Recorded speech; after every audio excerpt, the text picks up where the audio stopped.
Hey guys, welcome back to our channel. And हमें बहुत सारी क्वेरीज आई थी पिछले कुछ दिनों में on what is the cost of living in Poland and हमने सोचा why not make a video to address this because we can understand जब हम लोग मूव कर रहे थे to Poland we had the same thought, how much does it cost for the rent, for electricity, what are the additional costs.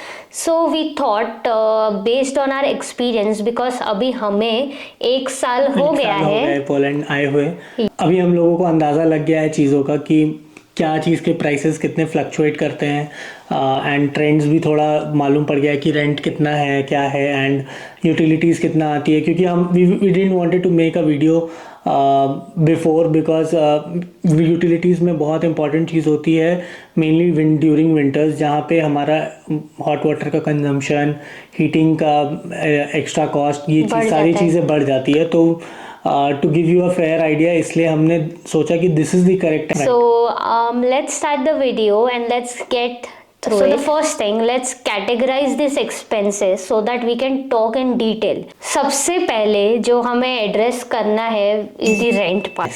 And Abhijit, would you like to explain? Yes, so Poland आने के बाद जो सबसे बड़ा major खर्चा होता है वो है रेंट, हाउस रेंट, जो generally which ranges around from 2,500 to 3,500 depending upon the size of the flat or the apartment which you are renting. हम लोग इसको बोलते थोड़ा अलग हैं back in India and then यहाँ पोलैंड में थोड़ा अलग बोलते हैं.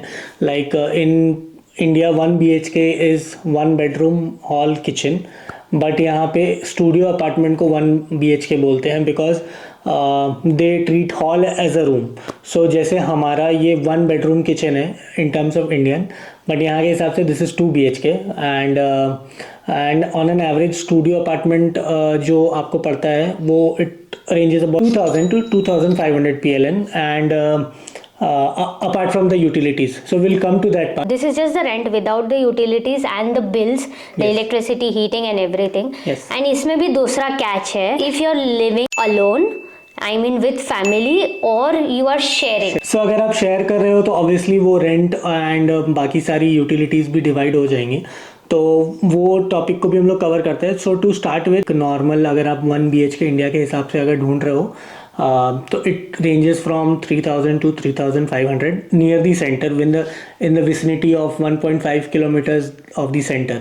हाँ, आप जैसे जैसे अपना एरिया एक्सपैंड करोगे थोड़े थोड़े प्राइस में डिफरेंसेस होंगे. सो आवर रिकमेंडेशन इज़ कि आप सेंटर के पास लें, that is much better option to start with. And then जैसे जैसे आप सिटी के बारे में जान जाओ, फेमिलियर हो जाओ, you can take your decision and you can take a call to move in a bigger apartment in a little far from the center. अगर आप स्टूडेंट हो या सिंगल हो तो you can also share apartment with others. यहाँ पे मतलब काफ़ी फेसबुक पे ग्रुप्स हैं, there are lot of communities and portals, तो वहाँ पे आप ढूंढ सकते हो शेयरिंग बेसिस पे एंड वहाँ पे आपको मिल जाएगा इजीली. एंड काफ़ी इंडियंस लोग भी हैं जो शेयर करते हैं यहाँ पे. इन दी एंड व्हेन वी कैलकुलेट, हम आपको बताएंगे calculation without sharing and with sharing, so that you can get an idea कि कितना पैसा आपका सेव हो सकता है. तो ये तो हो गया rent part, but along with that there comes the utilities.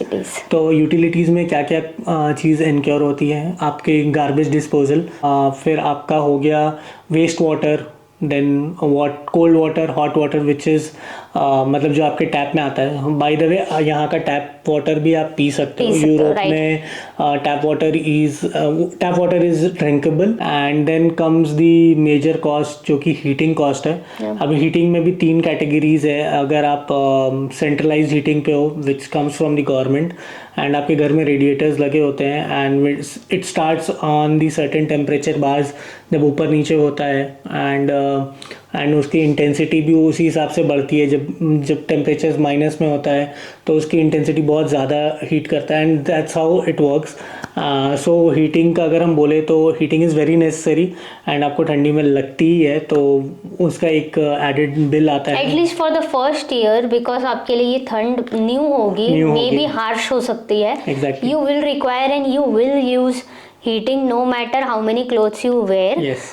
थोड़ा टाइम लगता है एक्यूमुलेट होने के लिए, Correct. To be very frank. यहाँ पे we are talking about central heating, Central जहाँ पे जो हीट का सोर्स है comes from center, so Center. You are not manipulating और you are not starting the heat, basically we can say कि हम स्टार्ट नहीं कर रहे हैं, Correct. It gets started from there. Now you can adjust how much you want. Yes. It ranges from 1 to 5, so आप 1 to 5 के बीच में सेट कर सकते हो एंड अकॉर्डिंगली आपका वो हीटिंग करेगा। Exactly. बट मानो अगर सेंटर से हीट नहीं आ रहा है, you can't have heating at home. Yes. But this is the cheapest option available. अगर आपके पास central heating है, it means you have the effective, cost effective way of heating Exactly. at your home. At your home. Then second comes your electric heating. Yeah, electric heating. Electric heating में concept कैसा है? It gives an advantage of कभी भी आपको चाहिए आप चालू करो, जब आपको चाहिए आप बंद कर दो. Correct. Now compared to cost, थोड़ा सा उसका ज़्यादा होता है, इलेक्ट्रिसिटी का ज़्यादा ही होता है, लेकिन उसमें क्या होता है बेनिफिट कि आप अपने हिसाब से मैन्युपुलेट कर सकते हो। And then there is a third option जहाँ पे जो बड़ी सोसाइटीज़ होती हैं या फिर कोई एक कम्युनिटी के अंदर वहाँ पे इट इज़ लाइक मतलब इतने सारे हाउसेस मिलके उनका खुद का ही एक हीटिंग का सोर्स है, लाइक बॉयलर्स वगैरह है एंड वो फिर सारे घर में डिस्ट्रीब्यूट हो रहा है, तो that is also one option. So 3 type की हीटिंग मेजरली अवेलेबल है, but the most common ones is the central जो गवर्नमेंट से आता है and the other one is the electrical heating. So electricity जो है ना यहाँ पे it ranges from 150 to 250 depending upon the people and the consumption. And then coming to the next cost is Wi-Fi, जो कि डिपेंड करता है आप कौन से प्लान पे ऑप्ट कर रहे हो, but so on an average it ranges from 50 to 80 PLN के बीच में मंथली।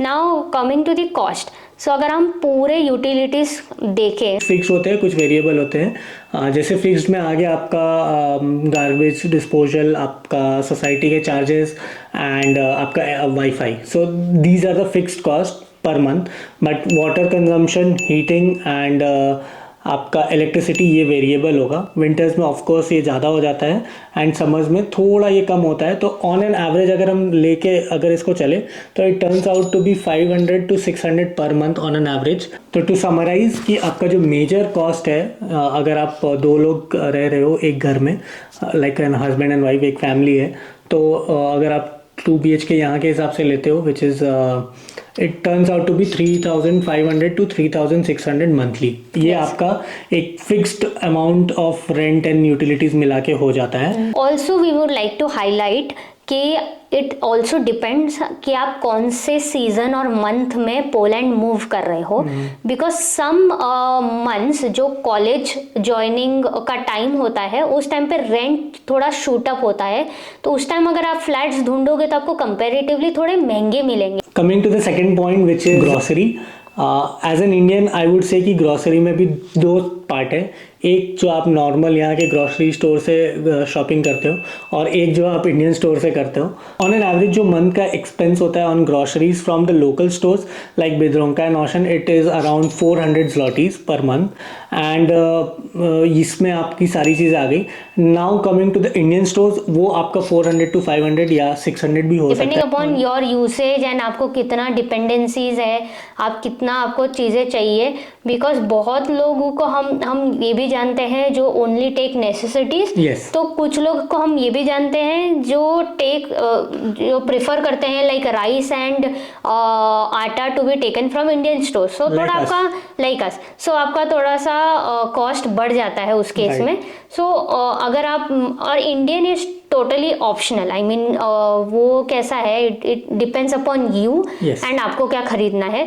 आपका वो शायद मंथली 100 zloty भी हो सकता है। So let's address the third point which travel and commute. In this depends करता है आप कौन सा कम्यूट प्रेफर करते हो, बीट पब्लिक ट्रांसपोर्ट या आपके कैब वगैरह यूज़ करते हो। तो ऑन एन एवरेज जो हमें लगा कि मंथली जो हमारा खर्चा होता है, it turns out to be around 200 PLN on monthly basis. अगर आप ऑलरेडी 1 साल रह चुके हो और आपने टैक्स फाइल किया है तो it can get cheaper because you get the tram Monthly pass. monthly pass for all the public transport like bus, metro, tram जो भी है, which cost you around 80 PLN like. And reduce ticket होती है वो basically because you are a tax payer, so आपको एक benefit मिलता है टू पे फॉर रिड्यूस टिकट्स. इसमें एक कैच है कि अगर आप स्टूडेंट हो और अगर आप पोलैंड आ रहे हो तो आपको ये जो कम्यूट का प्राइस है ये थोड़ा कम लगेगा बिकॉज आप यहाँ पे आप पढ़ रहे हो, सो आप यहाँ पे कॉलेज आईडी यूज करके रिड्यूस टिकट बाय कर सकते हो. बट इसका यही कैच है कि आपको हमेशा अपना कॉलेज का आईडी या जो जहाँ भी कॉलेज स्कूल जा रहे हो उसका आईडी आपके पास रहना चाहिए whenever you are commuting. So make sure कि आपके पास वो हो एंड ऑफ कोर्स आपका एक कुछ वैलिड आईडी हो to verify that it's you. ये कॉस्ट आपका कम ऑफ कोर्स हो सकता है once you start paying tax or you are a student, but on an average I am assuming you are not a student and you have just moved and you have not paid your first tax, so count it as 200 PLN for a month to commute. This includes your public transport and sometimes maybe giving a benefit of cab. So coming to the fourth point which is the health insurance. Generally हम लोग जब यहाँ पे आते हैं and काम कर रहे हैं तो हमारी सैलरी का एक हिस्सा कट के वो हमारे एक हेल्थ इंश्योरेंस के लिए ऑलरेडी कट के हमको मिलता है. So we all have those who are working and plus उनके डिपेंडेंट्स को हेल्थ इंश्योरेंस यहाँ पे मिलता है and they are covered by जूस, तो वो आपको मिलता है. And up and above that generally हम लोग यहाँ पे हैं and sometimes we don't speak Polish, तो हमारे लिए थोड़ा अपॉइंटमेंट्स लेना डिफ़िकल्ट हो जाता है in public sector hospitals. So what we prefer is as we take a private insurance as well, जो कि आपको 125 to 150 PLN के बीच में एक बेसिक पैकेज जो कि आपका बेसिक नेसेसिटी कवर हो जाए वो हम लोग प्रेफर करते हैं, विच इज़ फ्रॉम मेडिकवर और लक्समेड. एंड ये जो कॉस्ट है सिमिलरली फॉर स्टूडेंट्स ऑल्सो, तो अगर उनका भी एक अगर वो यहाँ पे आ रहे हैं तो they also have to take this insurance, तो वो लोग भी around 125 to 150 PLN monthly range के हिसाब से वो मतलब उनको वो पे करना पड़ेगा. तो it turns out to be कि ऑन एन एवरेज 150 PLN आप पकड़ के चलो कि आपका हेल्थ इंश्योरेंस में जाएगा. So coming to the next point which is subscriptions and mobile recharges. तो यहाँ पे जनरली सारे मोबाइल के प्लान्स जो अगर आप देखोगे ना तो वो 30 to 31 PLN पर मंथ रहता है, जिसमें कि आपको 31 डेज का unlimited calling messages and some amount of data मिलता है. जनरली यहाँ पे थोड़ा कॉस्टली है compare to India. But this does not include your calling back to India. Yes. So this is international in terms of EU, yes. but not outside EU. You can't make calls with this 30 PLN package back to India. And most of the SIMs तो support भी नहीं करती है. The only company which I know is Lyca. And they give around 100 to 200 minutes जो कि but उसका network अच्छा नहीं है. So we prefer Orange जो कि पूरे EU में बहुत अच्छा है एंड उसके पैकेजेस भी सही हैं. तो ये एक हो गया. And coming to other subscriptions like obviously हम यहाँ पे हैं तो हम ज़्यादा ट्रैवल वगैरह अगर आप कर रहे हो तो ठीक है, नहीं है तो मतलब घर पे कुछ तो चाहिए. लाइक नेटफ्लिक्स ले लिया आपने या अमेज़ॉन ले लिया या मे बी यूट्यूब प्रीमियम ले लिया, तो उसका आप एक रफली पकड़ो 50 to 60 PLN आपका एक उस पर जाएगा अगर आप एक सब्सक्रिप्शन ले रहे हो. अगर एक से ज़्यादा ले रहे हो तो it can go up to 100 PLN also monthly. तो this is optional. This is optional, totally optional. But अगर आप फिक्स कॉस्ट पकड़ो तो जैसे मोबाइल रिचार्ज हो गया एंड देन अपार्ट फ्रॉम एक दो सब्सक्रिप्शन तो आजकल सबको ही रखता है, तो it turns out to be 100. But अगर आप सारे एप्स का सब्सक्रिप्शन एंड मोबाइल रिचार्ज सब कुछ पकड़ोगे तो it turns out to be 100-150 PLN monthly. But you can easily avoid it. And subscription में हमने एक चीज़ नहीं जो हम भूल गए बताना is very important is the VPN cost. Generally हम इंडिया के वेबसाइट्स या इंडिया का कंटेंट यहाँ पे एक्सेस नहीं कर सकते हैं, तो मोस्ट ऑफ अस जितना मैं लोगों को जानता हूँ, जितने भी इन लोगों से मैंने सुना है, सब यहाँ पे VPN यूज़ करते हैं. तो VPN फ्री वाला हम नहीं यूज़ करते बिकॉज उसमें speed and all those issues आते हैं. स्पीड सिक्योरिटी बहुत हिट लेती है. सो हम प्रेफर करते हैं a paid version of VPN so that we can easily access a lot of content, lot of access to websites यहाँ पे. But you can totally take free VPN based upon your choices, but we will recommend paid VPN rather than a free VPN because if you're doing transactions, Yes. better be safe on VPN. So yes, that's one thing. And you can add an additional cost. I mean, उसमें ही Yes. it will be added. Now let's go to the sixth expense, which is shopping. Now you might be wondering, ये monthly हम कोई shopping करने थोड़ी ना चले जाएंगे, या why are we counting shopping? But when ever you calculate a budget, it is very important कि आप एक रियलिस्टिक बजट लो. हो सकता है कि आप उससे ज़्यादा करें, हो सकता है आप उसके कम करें, लेकिन you should take a lot of things in considerations. कभी किसी का बर्थडे हो जाता है, कभी घर में कुछ हो जाता है, कभी कुछ सेलिब्रेशंस हो जाती है, कभी कुछ हमारे फेस्टिवल्स हो जाती है.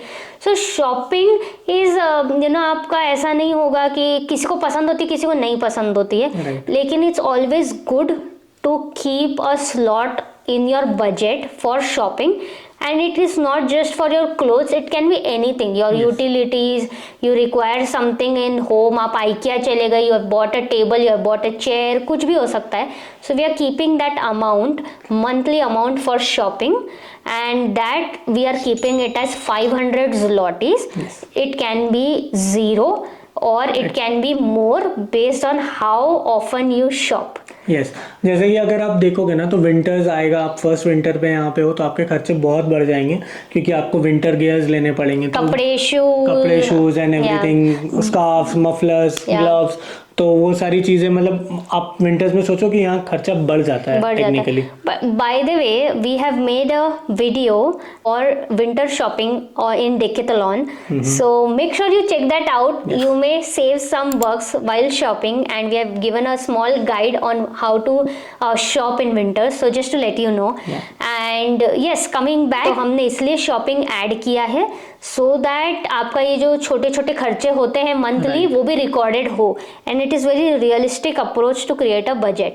Now let's go to the seventh and the last category of expense that we calculate, which is your miscellaneous, and it's the most important one, because we believe no matter आप कितना भी budgeting कर लो, आप कितना भी पैसे बचा लो, there's always one cost that comes from nowhere.